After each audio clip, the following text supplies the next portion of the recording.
Thank you very much. Again, I have to excuse for my condition. I hope my voice will carry through the presentation. Before I begin, I would like to thank again Natalie Gubergritz and congratulate all of you. I think this program and what I have listened to this morning tells everybody that it's not only one person but a group of fine pancreatologists who are very knowledgeable. And you do have your place in Europe and in the European Pancreas Club, and we will have a very nice congress very soon here, I suppose. How do I work this? Okay. Can you please put on the first slide?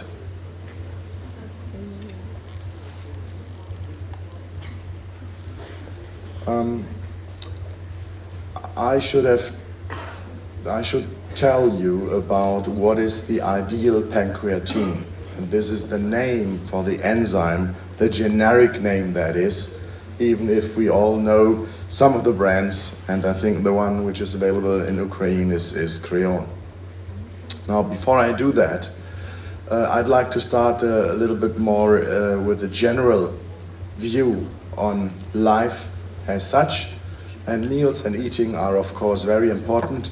And this is a very famous lunch table, one can say, in Königsberg, which is the southern rim of the Baltic Sea, a philosopher and his friends enjoying life with good food. And that is exactly what the pancreas is doing. But before I turn to that, and Natalia has already pointed out on the history of the pancreas, what important organ that is. I actually missed Pavlov, but you don't see the next slide here.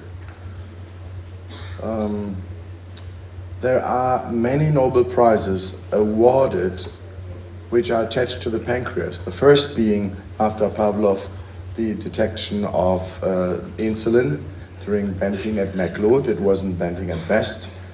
And then, important to the exocrine pancreas, the discovery of the trypsin autoactivation by an Englishman.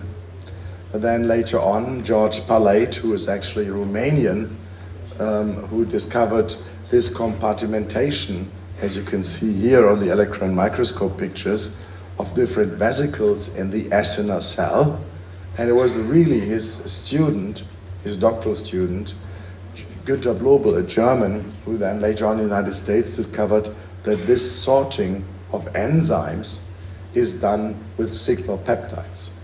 Signal peptides being just some kind of postal code that would tell the enzymes to go in this and not in the other compartment.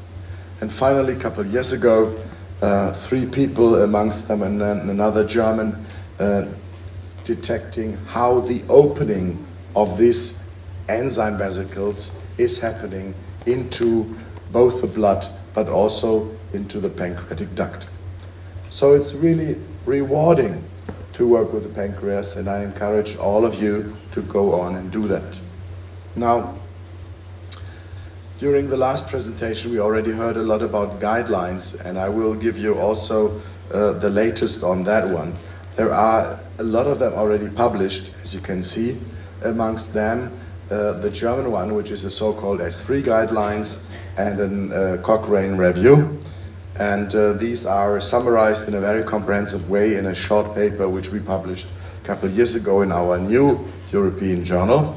And then we worked further, and later this year you will see the European guidelines, which also firm onto the Hapanoi, and you saw the picture which Natalia showed you on one of the meetings, I think during the EPC in Zurich. Now these will be European guidelines, and several people from Ukraine were already participating in that. I will talk about this tomorrow. We come now to what is the pancreas doing, and again, I think some more systematic, simple things are in place to tell. What is pancreatic exocrine insufficiency? It is a maldigestion because you have insufficient or inadequate pancreatic enzyme activity. And this can be due to an insufficient enzyme production, insufficient enzyme activation, or early enzyme degradation. This is important to realize. It's inadequate pancreatic enzyme activity somewhere in the gut. It can be a primary pancreatic exocrine insufficiency where the problem resides within the pancreas, and then you have a destruction that is too little of pancreatic tissue, or you have a problem with innervation. There could be secondary pancreatic exocrine insufficiency where the enzymes are released but do not work because you have anatomical changes, and you will hear a lot of the surgeons talking about that. Or you have a dysregulated activation or inactivation of pancreatic enzymes. Now, I will give you some of the statements from the Hapanoi, and it's always coming with questions. You have seen that from the few questions from the IAP APA guidelines on acute pancreatitis. It's done the same way, again on the process and everything. I will talk tomorrow, but how it is defined. And the statement, which came with a very good recommendation and a very high level of evidence and a strong agreement in the people doing this, pancreatic exocrine insufficiency refers to an insufficient secretion of pancreatic enzymes and or bicarbonate. Okay, there you have it. That's the definition. Good. What are the consequences of different grades of exocrine insufficiency? And this is something which is new in these guidelines, which has been in some of the national guidelines and was also mentioned to you during the previous talk. Due to the large reserve capacity of the pancreas, insufficiency can be compensated. It has overt steatorrhea is not expected unless secretion is reduced to less than 10% of normal, and that is severe. However, also patients with mild to moderate, that is compensated pancreatic exocrine insufficiency, have an increased risk of nutritional deficiencies, breeds malnutrition, in particular lipid-soluble vitamins with respective clinical consequences, as in osteoporosis. Again, high recommendation, good level of evidence, and strong agreement in the group. So, well, this is a little bit scrambled. Can you push the button one more time? What do you have?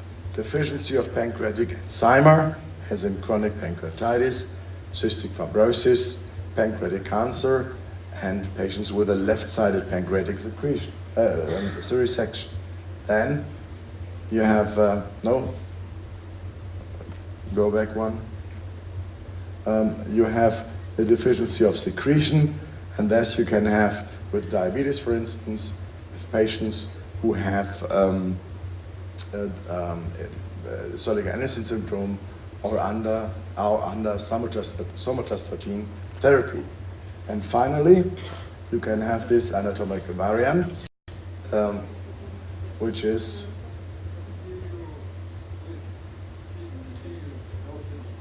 this is completely scrambled here. I go by those slides. Just put one more. You have the anatomic variant, and then here comes the food, and then comes the, no, go back. Go back. Go back, please. Here. And then they do not meet at the right time and the right space in the gut. And again, those two up here are the primary pancreatic insufficiency, and this is the secondary one. Next.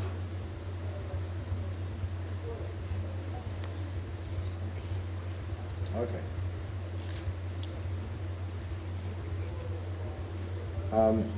Well, we are coming now to the pancreatine as such. Next. There have been definitions of an ideal pancreatine, and it should work. It should have the capacity to really work with all three enzymes: lipase, amylase, and the proteases. It should not be inactivated by gastric acid, and it should be convenient to the patient. And we go through that. Well, of course, it should be next there, not here. It should act against all of those. No. Go back, not forward.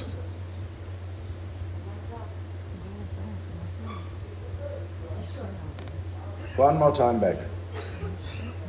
So, here. Because those are the three major enzymes which digest our food. And of course, any kind of enzyme substitution must have the capability to really address that.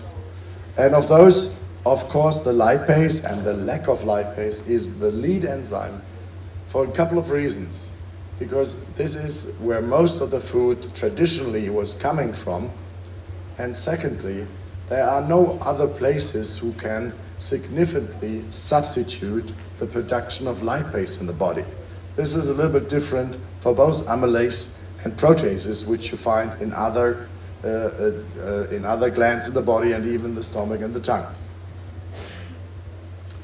Now, the gastric acid problem is the following. In a normal patient, this is the pH, which goes down a little bit in the duodenum and then it goes up again. In a patient with chronic pancreatitis and pancreatic exocrine insufficiency, the pH in the duodenum can go down and even below the threshold of pH 4. Well, you don't think this is important. And this, of course, is because of a lack of bicarbonate.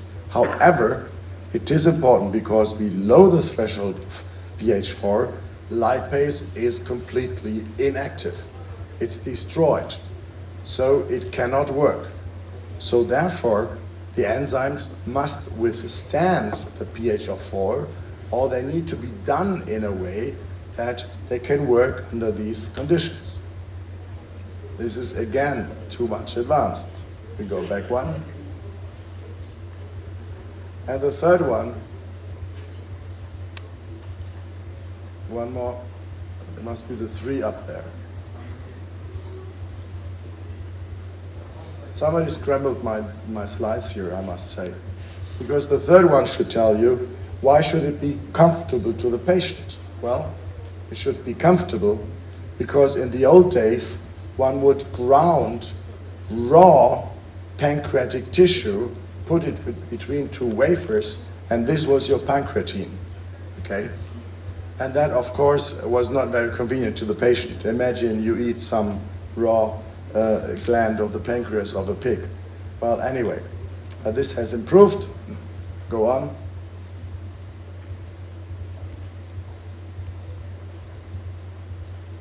And this was what I was telling just you about you. This is a raw pancreatic gland, and this was the first description by a Dutch physician on how to administer this. And of course, you know, we have advanced a little bit further onto this, to the first pancreatine, which also was mentioned in the historical lecture by Natalie.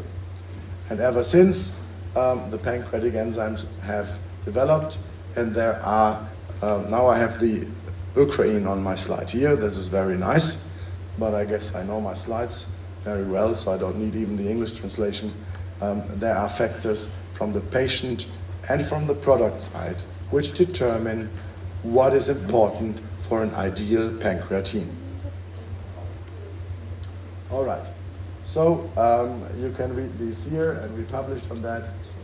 It should again address all of the things which I mentioned before, should be easy to swallow, should withstand gastric acid, and all of this.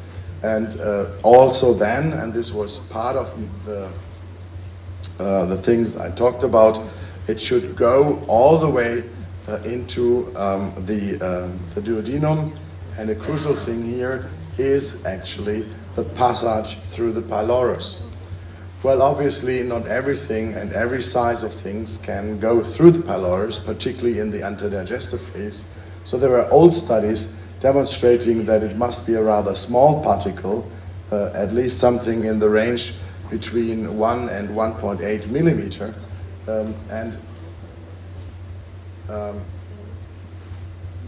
I'm not very happy with what you're doing here to my slides, I must admit, because now there should come the statement from the guidelines, which tells you what we think about the size of the pellets.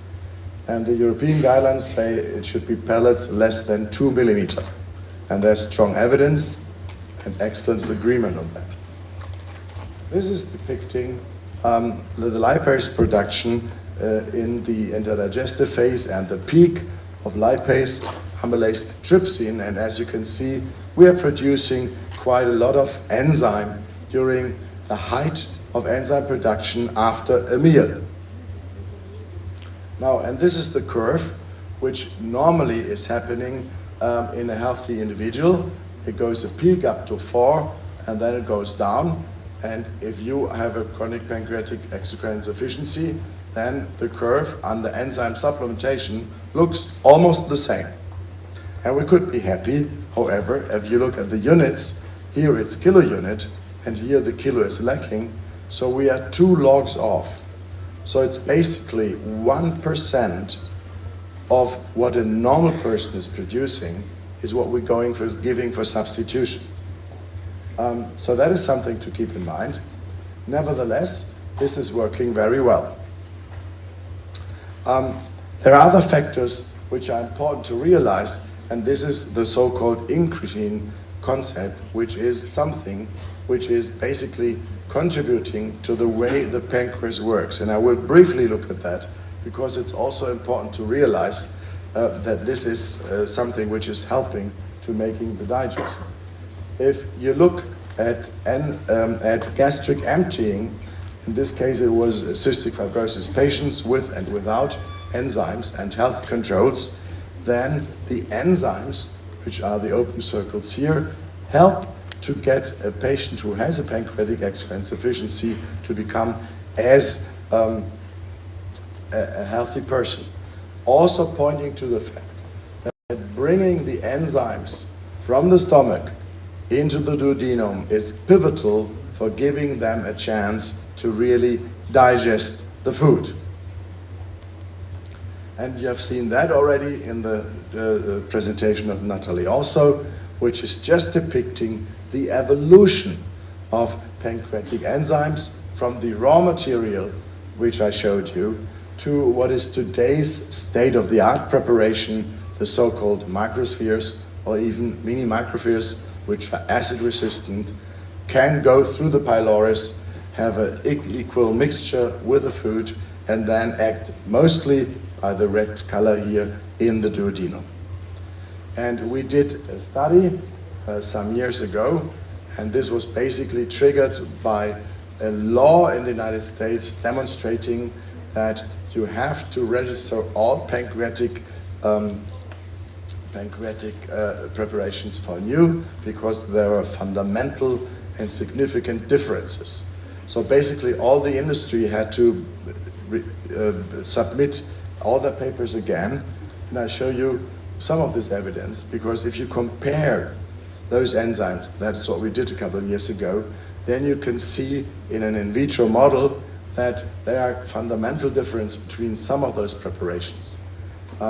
They should basically be inactive, and at the switch to the pH from 5 to 6 should have a quick and, if possible, complete release of the enzyme activity.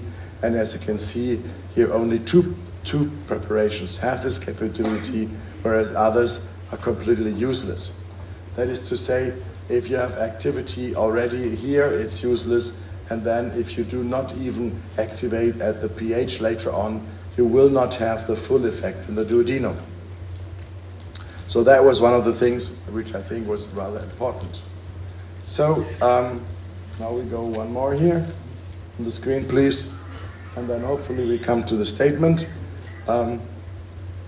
What are the indications? And this is here for pancreatitis, for pancreatic enzyme replacement therapy, again from the European guidelines. And here it is clearly stated that the pancreatic enzyme replacement therapy is indicated in patients with chronic pancreatitis and exocrine pancreatic insufficiency in the presence of clinical symptoms or laboratory signs of malabsorption. An appropriate nutritional elevation is recommended to detect signs of malabsorption. And this is as good as it can get. high level of evidence, high level of recommendation, and very strong agreement in the group. Now, yeah, we can skip that. I think the enzymes of choice were those with amino microspheres with a diameter, as I said, between 1.8 and 2 millimeter are those or smaller one actually. 1.2 millimeter are better than those who are a little bit larger. And this is stemming from one of the studies which I showed to you earlier. Now, I will stop at this time because you will hear about malnutrition again from Stefan Haas a little bit later. So it is important that we understand the physiology and how the pancreatic enzyme work. I guess I showed you that not all the pancreatine preparations are alike. And the new guidelines from UEG, the HAPA-NOI, harmonizing pancreatitis across Europe, including Ukraine, will provide good guidance how to treat. Thank you very much.